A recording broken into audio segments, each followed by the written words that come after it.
وسلم الذي أرسله الله بالحق بشيرا ونذيرا وداعيا إلى الله بإذنه وسراجا منيرا.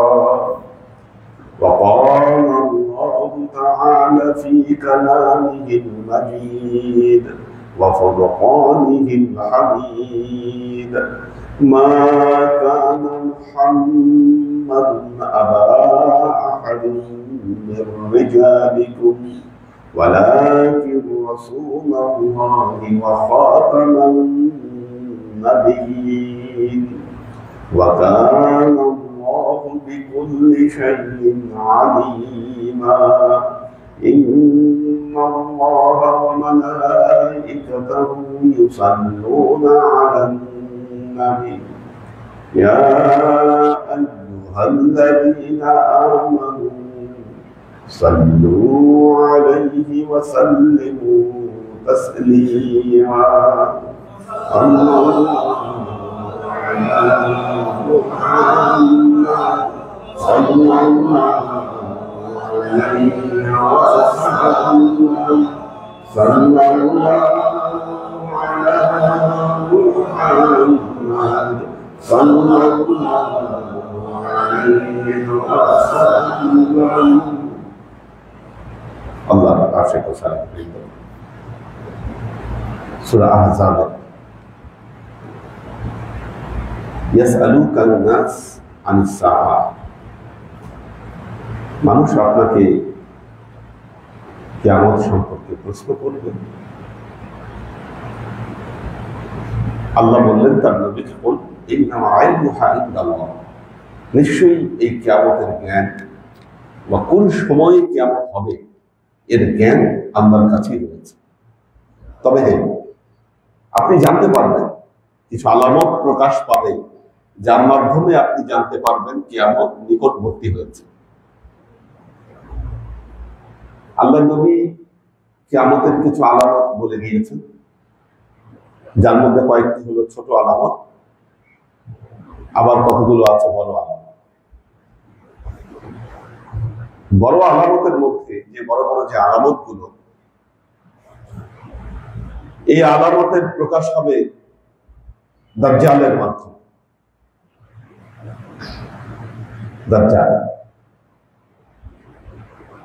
দাজ্জালের বর্ণনা অনেক ভাবেই এসেছে আল্লাহর নবীর বর্ণনায়। অনেক বিপদকে আল্লাহর নবী দাজ্জালের বিপদের সাথে তুলনা করেছেন। আল্লাহ নবী যখন ফরজ নামাজের সালাম ফেরাতেন, তার আগে দাজ্জালের ফিতনা থেকে মুক্তির জন্য আল্লাহর নিকট দোয়া প্রার্থনা করতেন। ইন্নী আউযু বিকা মিন ফিতনাতি মাসিহিদ দাজ্জাল, এই শব্দটা বলতেন আল্লাহ নবী নামাজের মধ্যে, সালাম ফেরানোর আগে। ওয়া আউযু বিকা মিন ফিতনাতিল মাসিহিদ দাজ্জাল, যে আমি আপনার কাছে দাজ্জালের ফিতনা থেকে আমি পানা চাই। আল্লাহ নবী এও বলেছেন, আন্নাকুম তুফতানুনা ফিল কবরি কা ফিতনাতি মাসিহিদ দাজ্জাল, কবরে যখন মুনকার নাকির প্রশ্ন করবে, তৃতীয় প্রশ্নের সময় দাজ্জালের মতো ফিতনা তোমাদের কাছে উপস্থিত হবে। দাজ্জালের ফিতনার মতো ফিতনা উপস্থিত হবে। যখন ৩ নম্বর প্রশ্ন করা হবে, মান হাযার রাজুলুল্লাযী বুইসা ইলাইকুম, এই ব্যক্তি কে যাকে তোমাদের কাছে প্রেরণ করা হয়েছে। এই প্রশ্ন যখন তোমাদেরকে করা হবে, তখন তোমাদের কাছে দাজ্জালের ফিতনার মতো ফিতনা উপস্থিত হবে। ভয়াবহ বাণী আল্লাহ।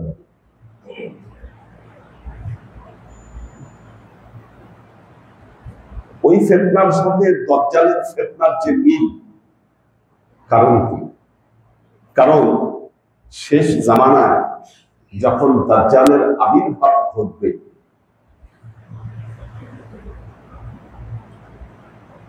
তার কপালে লেখা থাকবে সে কাফের। কাফের ইমানদাররা ছাড়া ওই লেখা কেউ করতে পারবে না। সে নিজেকে খোদা দাবি, কিন্তু খোদা দাবি করলেই তো হলো না। একজন খোদা দাবি করলেই আপনি তাকে খোদা মানবেন? মানার কথা না। খোদার দাবির পক্ষে সে যথেষ্ট দলিল উপস্থাপন করবে আপনার কাছে, যথেষ্ট তেলেসমতি দেখানোর ক্ষমতা তার হাতে থাকবে। এমনি তো খোদা দাবি করলেই তো মানুষ তাকে খোদা মানবে না। যা খুশি তা করে দিতে পারবে। ডান দিকে সে জান্নাত দিয়ে চলবে, তার বাম দিকে জাহান্নাম। যে বলবে আমি তোমাকে খোদা মানলাম, সে তাকে জান্নাতে প্রবেশ করাবে, এই ক্ষমতা তার থাকবে। আর যে বলবে আমি তোমাকে মানলাম না খোদা, তাকে সে জাহান্নামে প্রবেশ করাবে। তো যেই জাহান্নামে সে প্রবেশ করালো, বাহ্যিক ভাবে সেটি জাহান্নাম, কিন্তু আভ্যন্তরীণ ভাবে সেটি জান্নাত। আবার যে জান্নাতে প্রবেশ করালো, এটা বাহ্যিক ভাবে সেটি জান্নাত, কিন্তু আভ্যন্তরীণ ভাবে সেটি জাহান্নাম। এই দুটোকে একসাথে নিয়ে চলবে। তাহলে দাজ্জালের ফিতনার সাথে কবরের ৩ নম্বর প্রশ্নের ফিতনার মিল কোন জায়গায়? মুনকার নাকির প্রশ্ন করবে, মান হাযাল রাজুলুল্লাযী বুইসা ইলাইকুম, এই লোককে চিহ্নিত করো তাকে যাকে তোমার কাছে প্রেরণ করা হয়েছে। দেখেন, খুব ভালো মতো খেয়াল করেন, মান হাযা ইসমে ইশারা, রাজুলুল্লাযী বুইসা ইলাইকুম। মুনকার নাকির ইসমে ইশারা দিয়ে বলছে এই লোককে যাকে তোমার কাছে প্রেরণ করা হয়েছে। আমরা বহুভাবে এর ব্যাখ্যা করার চেষ্টা করি। আল্লাহর নবীর প্রতিকৃতি দেখানো হবে, ছবি দেখানো হবে। বিষয়টা কিন্তু এরকম নয়। অর্থাৎ ওই মুহূর্তে যিনি, ওই মুহূর্তে মুহাম্মদ মুস্তাফা সাল্লাল্লাহু আলাইহি ওয়াসাল্লাম যার কাছে উপস্থিত হবেন, তিনিই তো বলতে পারবেন হাযা মুহাম্মদ রাসূলুল্লাহ সাল্লাল্লাহু আলাইহি ওয়াসাল্লাম। মদিনা থেকে তার কবর পর্যন্ত ব্যবধান উন্মুক্ত হয়ে যাবে। এই সংযোগ না থাকলে মুনকার নাকিরের তৃতীয় প্রশ্নের জবাব দেওয়া কারো পক্ষে সম্ভব হবে না। এই বিষয়টি স্পষ্ট করেছেন মুহাম্মদ রাসূলুল্লাহ সাল্লাল্লাহু আলাইহি ওয়াসাল্লাম, সহিহ বুখারীর হাদিস। এটা সহিহ বুখারীর হাদিসে। আল্লাহ রাসূল সাল্লাল্লাহু আলাইহি। সুতরাং দাজ্জালের ফিতনা যুগে যুগে আমাদের নিকট উপস্থিত হয় বলে রাখবেন। দাজ্জালের বর্ণনায় এসেছে, কোন বর্ণনায় এসেছে সে এখন সাগরের নিচে অবস্থান করছে, শিকল বাঁধা অবস্থায় আছে। এক সময় সে উন্মুক্ত হবে, পৃথিবীতে প্রকাশ করবে, জহুর করবে তার দাজ্জালের। এক চোখ কানা থাকবে, কপালে কাফের লেখা থাকবে, লোকজনকে সে বিভ্রান্ত করবে, সারা পৃথিবীতে সে তার রাজত্ব কায়েম করবে। পৃথিবীতে তার রাজত্ব কায়েম করবে।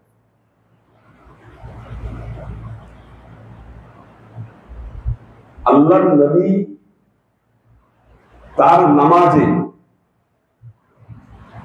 সালাম ফিরানোর আগে এই দোয়া করতেন যে আল্লাহ, আমি তোমার কাছে দাজ্জালের ফিতনা থেকে আমি পানা চাই। খেয়াল করে দেখুন,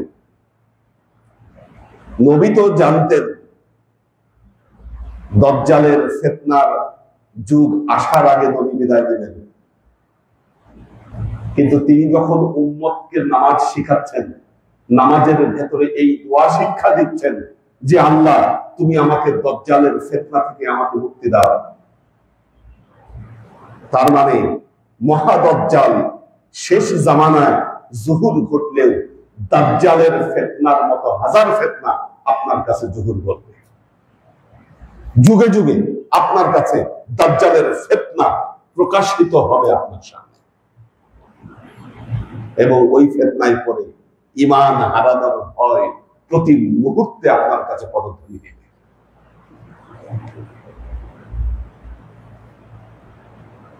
দাজ্জাল একটা মেটাফোর, প্রতি যুগে যুগে যার জুহুর ঘটে মানুষের কাছে।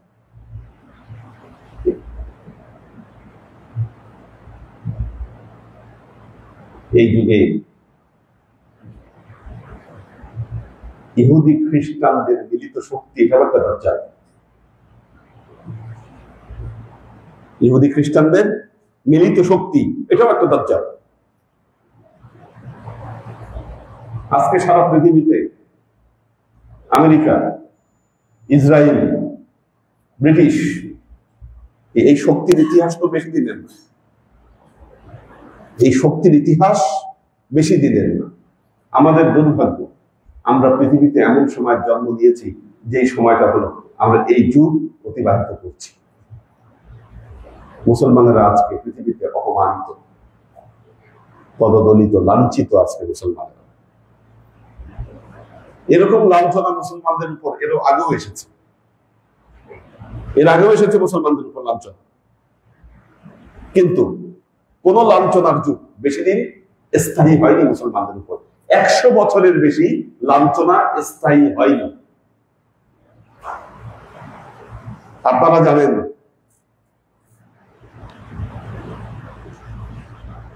চেঙ্গিস খানের নাম শুনেছিলেন আপনারা?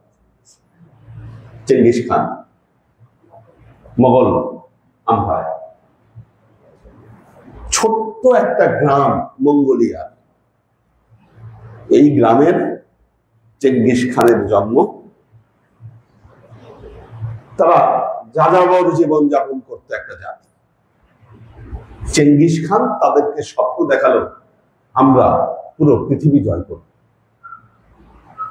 তখন কিন্তু পৃথিবীতে মুসলমান আধিপত্য চলতেছে, আব্বাসীয় খেলাফত প্রতিষ্ঠিত পৃথিবীতে। চেঙ্গিস খান স্বপ্ন দেখালো আমরা সারা পৃথিবী জয় করব। সেই স্বপ্ন থেকে এমন বিপ্লব পৃথিবীতে ছড়িয়ে দিল চেঙ্গিস খান, একের পর এক রাজত্ব দখল করতে থাকে। করতে করতে তারই বংশধর হালাকু খান বাগদাদ দখল করে ফেলে। পৃথিবীর মুসলমান সাম্রাজ্যের যে মূল কেন্দ্র বাগদাদ ধ্বংস করল। এইদিকে সালাউদ্দিন আইয়ুবীর যে সাম্রাজ্য, তার রেখে যাওয়া যে সাম্রাজ্য, ওইটা ধ্বংস করলো এই মঙ্গলরা। ইরানের সালজুক সাম্রাজ্য, এটাকে শেষ করলো। খারিজম সাম্রাজ্য ছিল আরেকটা, ওইটাকে শেষ করলো। একে একে সারা পৃথিবীর মুসলমানদের যত জায়গায় আধিপত্য ছিল সব ধ্বংস করেছে। চরম অপমানিত হতে হয়েছে মুসলমানদেরকে। বাগদাদের খলিফা তার পুরো পরিবার সহ ঘোড়ার পেছনে বেঁধে টেনে টেনে এদেরকে হত্যা করেছে। 16 লক্ষ নিরপরাধ মুসলমানকে বাগদাদে হত্যা করা হয়েছে। কোন অপরাধ নাই। হালাকু খান বলেছিল, আমার যে সৈনিক, 4 জন সৈনিকের মাথা আমার কাছে না আনতে পারবে, আমি তার গর্দান দেব। একটু চিন্তা করে দেখেন কি পরিস্থিতি মুসলমানদের। কেন হলো এই পরিস্থিতি? কারণ মুসলমানেরা তাদের দায়িত্ব ভুলে অর্থ উপার্জনের নেশায় মুসলমানেরা বিভোর হয়ে গিয়েছে। অর্থ সম্পদ, বাগদাদ তখন পৃথিবীর সবচাইতে সম্পদশালী রাষ্ট্র। আপনারা বলবেন হ্যাঁ পিকে হিট্টি অনেক মিথ্যা কথা বলছে, অনেক মিথ্যা কথা লিখছে, ধরে নিলাম মিথ্যা বলেছে। তারপরেও আপনারা যদি পিকে হিট্টির বইতে এই বাগদাদের খলিফাদের যদি মৌজ মাস্তির কথা যদি আপনি পড়েন,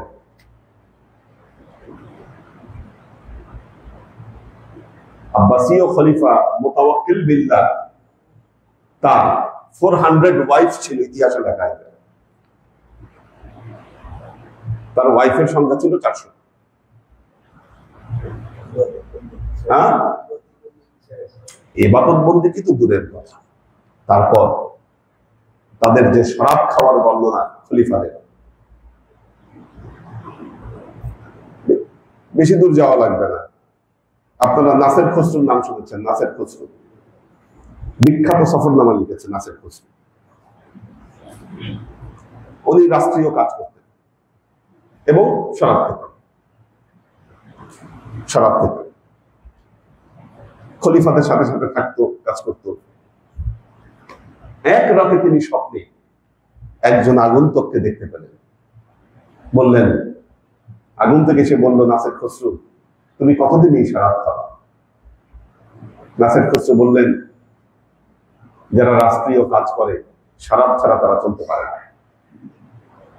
আগন্তুক বললেন, যে জিনিস মানুষের বুদ্ধিকে বিলোপ করে তা কখনো মানুষকে পথ দেখাতে পারে না।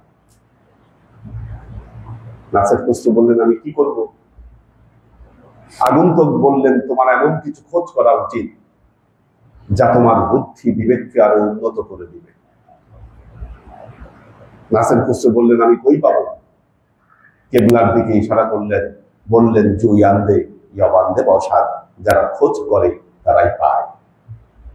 ঘুম থেকে উঠে উনি গোসল করে 2 রাকাত নামাজ পড়ে তওবা করলেন, শরাব ছেড়ে দিলেন, রাষ্ট্রীয় সচিবের পদ থেকে উনি রিজাইন দিলেন মুহূর্তের পরদিন সকালে উঠি, এবং সফরে বের হয়ে গেলেন।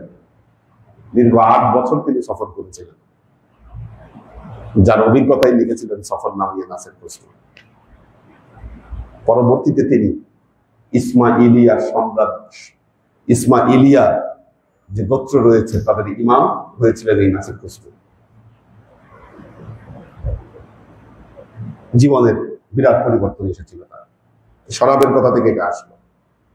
মুসলমান শরাবে লিপ্ত হয়েছে, যে শরাব পেয়ারা নবী মুহাম্মদ মুস্তাফা সাল্লাল্লাহু আলাইহি ওয়াসাল্লাম নিষেধ করে গেছেন। ধন সম্পদের নেশায় মোহিত হতে মুসলমানদেরকে নিষেধ করেছেন পেয়ারা নবী,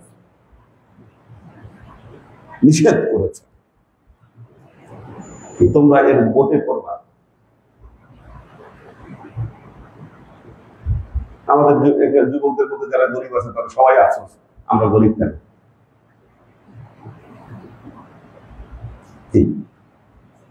আমরা গরিব কেন?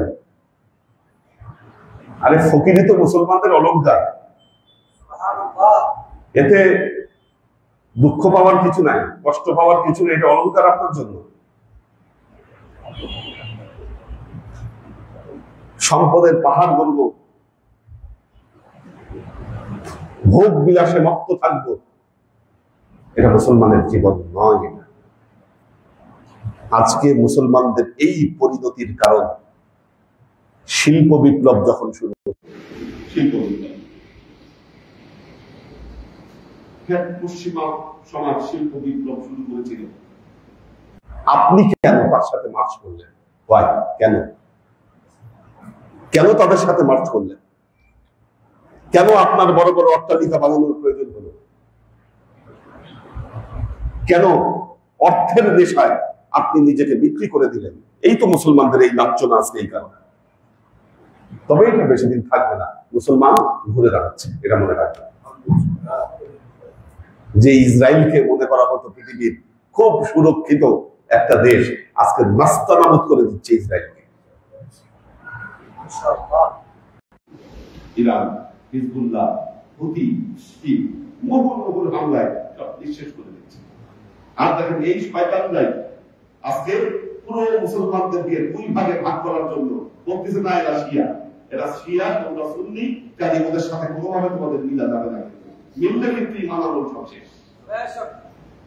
মিললে ইমান আমল সব শেষ। আর যারা ঐক্যের কথা বলে এই এরা কিন্তু দালাল, খবরদার, এদের কথা কিন্তু শুনি না। এই পরিস্থিতিতে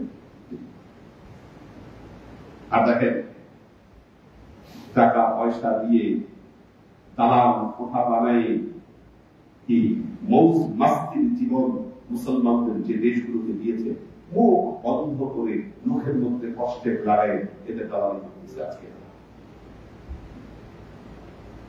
একটা কথা মনে রাখবেন, নবীর কাছে আপনাকে জবাব দিতে হবে। আমরা দায়বদ্ধতার কাছে আপনি কি করবেন তার উন্মত হয়ে এই জবাব দিয়ে আপনাকে করতে হবে।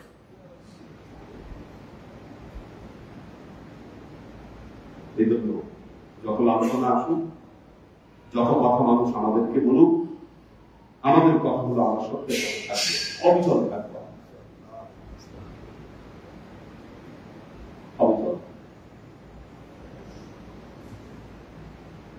আজকে সারা পৃথিবীতে এদের দালাল আলেমদেরকে ছড়িয়ে দেওয়া হয়েছে।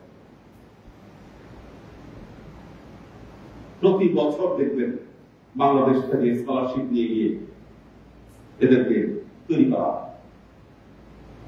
আমাদের দেশের মাদ্রাসাগুলোকে ডোনেশন দেওয়া হয়। একটাই শর্ত তাদের, আমাদের আদর্শ লালন করতে হবে, খবরদার আমাদের আদর্শের বাইরে যাওয়া চলবে না। শেষ, আমাদের ইমান বিক্রি করে দিয়েছি। এই ফেতনা কি দজ্জালের ফেতনা নয় আমাদের কাছে? বলেন,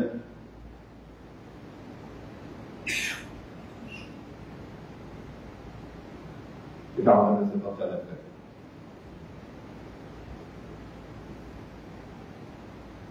আপনিও চাইলে টাকা পয়সা আনতে পারেন আপনার কাছ থেকে,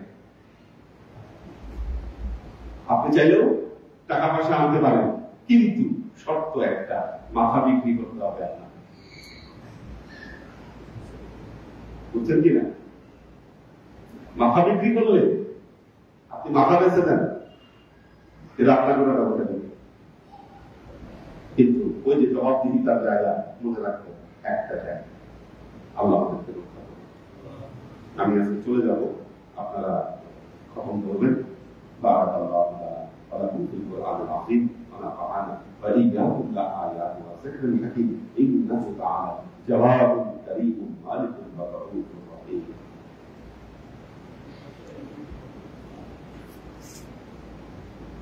আল্লাহুম্মা আমিন। দেখি কারা কারা আছে। শায়লা ইলিয়াস, সাজ্জাদ রহমান, সুলতান মাহমুদ, খাদিজা মেরি, ডক্টর শওকত ওসমান ভাই বলেছেন যে সময় মতো, আমরা একটু তাড়াতাড়ি করেছি। শাফায়াতুল্লাহ অর্জন, শরীফা বিনতে আমিন, কামরুল্লাহ নাম, আরিফা শেখ, কুরবান আলী, জেবা ফারজানা, মাহফুজুল হক উজ্জ্বল, জসিমউদ্দিন,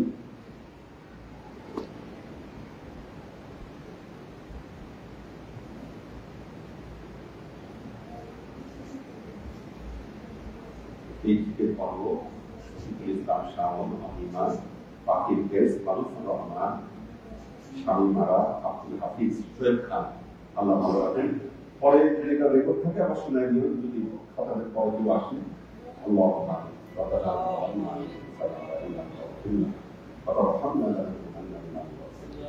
ربنا لا تزغ قلوبنا بعد إذ هديتنا وهب لنا من لدنك رحمة إنك أنت الوهاب. اللهم إنك عفو تحب العفو فاعف عني يا غفور رحيم كريم.